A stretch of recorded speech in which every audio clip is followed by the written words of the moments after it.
Hi hello அஸ்லாம் வலைக்கம் welcome to ஜிவிஸ் kitchen. Sorry மக்களே. ஆக்சுவலி நான் ரொம்ப நாளாக வீடியோ போஸ்ட் பண்ணாமல் இருந்திருக்கேன்.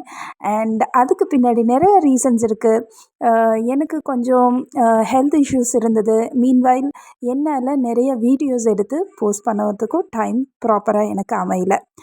அதை காம்பன்சேட் பண்ணுறதுக்காக இன்றைக்கி ஒரு சூப்பரான கேக் ரெசிபி உங்களுக்கு கொண்டு வந்திருக்கேன். Cassata cake. இந்த கேக்கு பின்னாடி ஒரு ஹிஸ்ட்ரி இருக்குது. அந்த ஸ்டோரியை கண்டிப்பாக உங்கள் கூட இந்த வீடியோ முடியறதுக்குள்ளே கண்டிப்பாக ஷேர் பண்ணிடுறேன். ஸோ கசாட்டா கேக்குக்கு நான் 2 ஸ்பஞ்ச் எடுத்துக்கிட்டேன். அது வந்து ½ கேஜியாக நான் பிங்க்லேயும் பர்பிள்லேயும் செஞ்சுக்கிட்டேன்.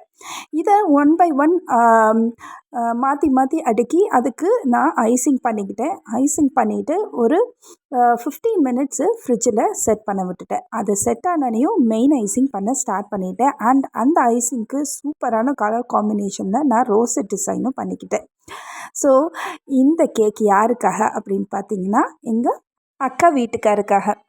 ஸோ இது வந்து ஆக்சுவலி எதுக்காக மேக் பண்ணேன் அப்படின்னு பார்த்தீங்கன்னா, எங்கள் மச்சான் வந்து ரொம்ப நாளாக சென்னையில் ஒர்க் பண்ணிகிட்டு இருந்தார். அதுக்கு முன்னாடி துபாயில் ஒர்க் பண்ணிகிட்டு இருந்தார். இப்போ ரீசெண்டாக ஒரு ஆஃபர் கிடச்சி கத்தார் போகிற மாதிரி ஒரு வாய்ப்பு அமைஞ்சது. ஸோ இதை செலிப்ரேட் பண்ணுற வகையில் நான் வந்து ஒரு கேக்கை டிசைன் பண்ணி ஸ்பெஷலாக கொடுத்து இதை ஒரு மெமரபிள் மூமெண்ட்டாக ஆக்கலாம் அப்படிங்கிறதுக்காக இந்த கேக் நான் செஞ்சுருந்தேன். ஃபர்ஸ்ட் டைமுங்க மேலே இருக்கிற இந்த ரோஸை டிசைன் பண்ணுறது. செம்ம கலர் காம்பினேஷன்ஸில் நான் ஆக்சுவலி உள்ளே யூஸ் பண்ணியிருக்க எல்லா கலரையும் போட்டு ஒரு ரோஸை டிசைன் பண்ணியிருந்தேன்.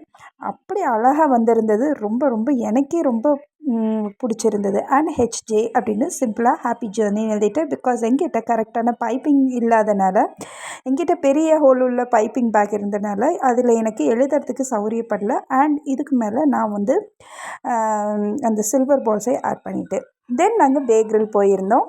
அங்கே வச்சு தான் இந்த கேக்கை நாங்கள் கட் பண்ணி அந்த மொமெண்ட்டை க்ரியேட் பண்ணோம். இதுதாங்க அந்த cake. Hope you like this cake. And இதெல்லாம் கட் பண்ணி நல்லா பேக்கரியில் ஃபுல்லாக சாப்பிட்டோன்னையும் ஒரு லாங் ட்ரைவ் போயிருந்தாங்க. எனக்கு கொஞ்சம் ஹெல்த் இஷ்யூ இருந்ததுன்னு சொல்லியிருந்தேன் இல்லையா? ஸோ நான் போகலை. எங்கள் ஃபேமிலியில் ஆல்மோஸ்ட் எல்லாருமே வந்து லாங் ட்ரைவ் போயிருந்தாங்க. ரொம்ப ஹாப்பியாக நாங்கள் ஒரு மொமெண்ட் க்ரியேட் பண்ணோம். ரியலி அதை வந்து நாங்கள் மறக்கவே முடியாது அப்படிங்கிற அளவுக்கு ஒரு மொமெண்ட் க்ரியேட் பண்ணோம். அண்ட் நெக்ஸ்ட் டே ரொம்ப ஏர்லியாகவே கிளம்பி அவர் வந்து கொச்சினில் தான் வந்து ஃப்ளைட் ஏறுறதா இருந்தது. ஸோ கொச்சினுக்கு ட்ராவல் பண்ணி ஆல்மோஸ்ட் எல்லாரும் ஃபேமிலி மெம்பர்ஸ் எல்லாருமே வந்து கொச்சின் ஏர்போர்ட் போயிட்டு அவரை வழி அனுப்பி வச்சுட்டாங்க. இன்ஷா அல்லாஹ் அவரோட கமிட்மெண்ட்ஸ் எல்லாம் ஃபுல்ஃபில் பண்ணி வைக்கட்டும். துவா செய்யுங்க.